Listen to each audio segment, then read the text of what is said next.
అందరికీ నమస్కారం అమ్మ. ఈరోజు మనం తెలుసుకుంటున్న అంశం ఏంటంటే 2024-25 విద్యా సంవత్సరానికి సంబంధించి మార్చ్ పబ్లిక్ ఎగ్జామ్కి సంబంధించిన మోడల్ క్వశ్చన్ పేపర్ తెలుగు. దీన్ని తెలుసుకునే ముందు ఇంకా మన ఛానల్ సబ్స్క్రైబ్ చేసుకొని వాళ్ళు ఎవరంటే దయచేసి సబ్స్క్రైబ్ చేసుకొని లైక్ చేసి షేర్ చేసి మీ ఫ్రెండ్స్కు రిలేటివ్స్ అందరికీ సబ్స్క్రైబ్ చేసుకోమని చెప్పండి. నా ఛానల్ని సబ్స్క్రైబ్ చేసుకొని ప్రత్యక్షంగా పరోక్షంగా సపోర్ట్ చేస్తున్న వాళ్ళందరికీ పేరు పేరున ప్రత్యేకమైన హృదయపూర్వక ధన్యవాదాలు. ఇంకా ఆలస్యం చేయకుండా వీడియోలోకి వెళ్ళిపోదాం. మార్కులు 100 మార్కులు. సమయం 3 గంటల 15 నిమిషాలు. 10వ తరగతి. విభాగం 1లో అవగాహన ప్రతిస్పందనకు సంబంధించి 32 మార్కులు. దీంట్లో క్రింది పరిచిత పద్యంలో ఒకదానిని చదివి ఇచ్చిన ప్రశ్నలకు జవాబులు రాయండి అని ఇచ్చినారు. 8 మార్కులు. ఈ పరిచిత పద్యం చదివి దీనికి సంబంధించిన ప్రశ్నలు జవాబులు స్క్రీన్ షాట్ తీసుకోండి. లేదా ఇంకొకటి కూడా ఇచ్చినారు. పై పద్యం ఆధారంగా ఏదైనా అర్థవంతమైన ప్రశ్నను తయారు చేయండి. ఈ పద్యానికి సంబంధించిన ప్రశ్నలు. తర్వాత ఇక్కడ చూడండి మా క్వశ్చన్ నెంబర్ 2. క్రింది పరిచిత గద్యాన్ని చదివి ఇచ్చిన ప్రశ్నలకు జవాబులు రాయండి. పేరాగ్రాఫ్ను చదివి దీనికి సంబంధించిన ప్రశ్నలకు జవాబులు జాగ్రత్తగా స్క్రీన్ షాట్ తీసుకోండమ్మా. ఇంకా మన ఛానల్ సబ్స్క్రైబ్ చేసుకుని వాళ్ళు దయచేసి సబ్స్క్రైబ్ చేసుకొని లైక్ చేసి షేర్ చేసి మీ ఫ్రెండ్స్కు రిలేటివ్స్ అందరికీ సబ్స్క్రైబ్ చేసుకోమని చెప్పండి. నా ఛానల్ని సబ్స్క్రైబ్ చేసుకొని ప్రత్యక్షంగా పరోక్షంగా సపోర్ట్ చేస్తున్న వాళ్ళందరికీ పేరు పేరున ప్రత్యేకమైన హృదయపూర్వక ధన్యవాదములు. 3వ ప్రశ్న. రామాయణం నుండి ఇచ్చిన క్రింది వాక్యాలు ఏ కాండాలకు చెందినవో వాక్య రూపంలో రాయండి. 8 మార్కులు.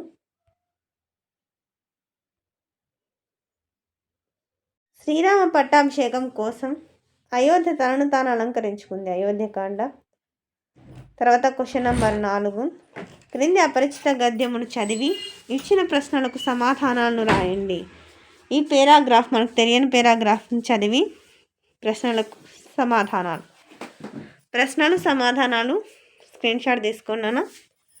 తర్వాత విభాగం 2 వ్యక్తీకరణ సృజనాత్మకతకు సంబంధించి క్రింది ప్రశ్నలకు 4-5 వాక్యాల్లో సమాధానాలను రాయండి. 3 × 4 = 12 మార్కులు. జలియన్ వాలా బాగ్ పాఠ్యభాగ కవి అయిన ఉమర్ అలీ షా గురించి రాయండి. తర్వాత కథా ప్రక్రియ గురించి రాయండి. భరతుడు పాత్ర స్వభావం రాయండి.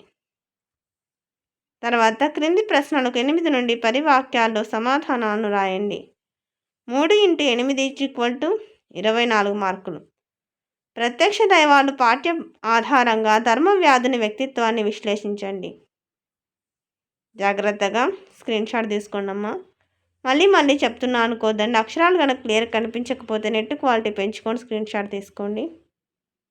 తర్వాతి ప్రశ్న. ప్రకృతి సందేశం పాఠ్యభాగ సారాంశాన్ని మీ సొంత మాటల్లో రాయండి. జాగ్రత్తగా స్క్రీన్ షాట్ తీసుకోండమ్మా. తర్వాతి ప్రశ్న. రామాయణ ప్రాశస్త్యాన్ని గురించి రాయండి. అంటే రామాయణం యొక్క గొప్పతనాన్ని గురించి రాయాల. మళ్ళీ చెప్తున్నా అనుకోద్దండి. మా అక్షరాలు కనుక క్లియర్ కనిపించకపోతే నెట్ క్వాలిటీ పెంచుకొని స్క్రీన్ షాట్ తీసుకోండి. ఇది కంటిన్యూషన్. తర్వాత లేదా సేతువు నిర్మాణం గురించి రాయండి.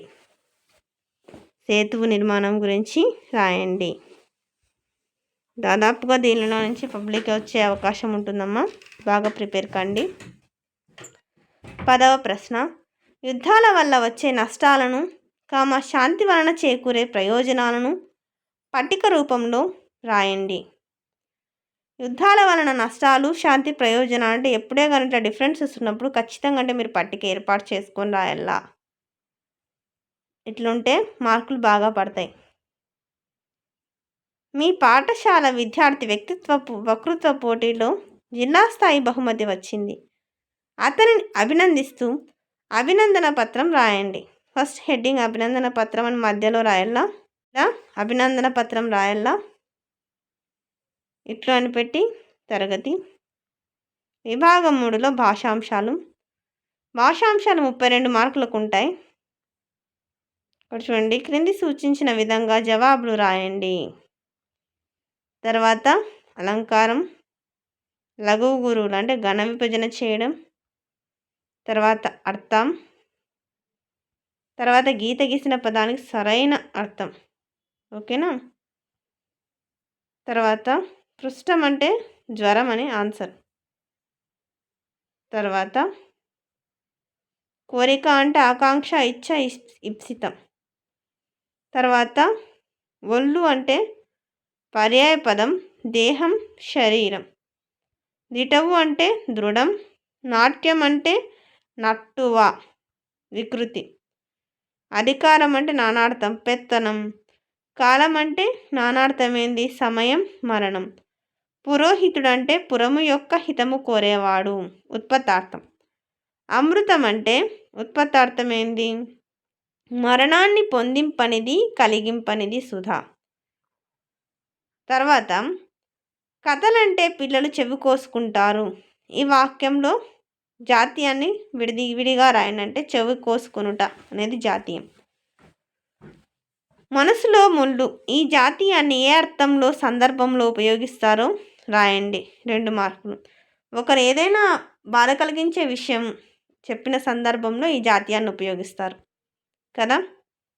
క్రింది ప్రశ్నలకు సూచించిన విధంగా జవాబులు రాయండి. ఇక్కడ విడదీయాల. అత్యంత అంటే అతి ప్లస్ అంత. దోషాలు ప్లస్ ఉన్న సంధి పదాన్ని కలిపి దోషాలు ఉన్న. మహాత్ముడు సంధి ఏ దానికి చెందిందో రాయాలి, సవర్ణ దీర్ఘ సంధి. లక్షాధికారి విగ్రహవాక్యం, లక్షలకు అధికారి.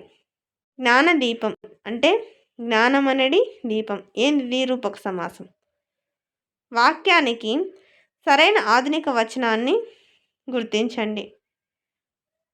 కాపురుషుల మీద నిడకు కార్యభరంబుల్ అంటే కాపురుషుల మీద కార్యభారం ఉంచకూడదు. ఎల్లమ్మ మాటలకు బిత్తరపోయాను, వ్యతిరేకార్థం. ఎల్లమ్మ మాటలకు బిత్తరపోలేదు. క్రింది క్రియాపదాలలో వ్యతిరేకార్థ క్రియను గుర్తించి రాయండి. అంటే చదవక, వ్యతిరేకం. జీవని చిత్రాలెన్నో గీసింది, జీవని ప్రథమ బహుమతి పొందింది. జీవని చిత్రాలెన్నో గీసి ప్రథమ బహుమతి పొందింది. వారు పిల్లవాడిని కాపాడారు. కర్మని వాక్యాన్ని గుర్తించండి. వారి చేత పిల్లవాడు కాపాడబడ్డాడు.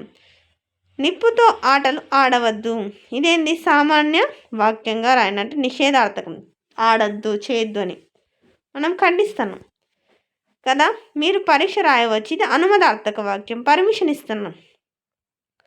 ఇది ప్రశ్నిస్తే వచ్చేది కాదు, ప్రశ్నార్థక వాక్యం. పాపాయి నడవగలదు, సామర్థ్యార్థక వాక్యం.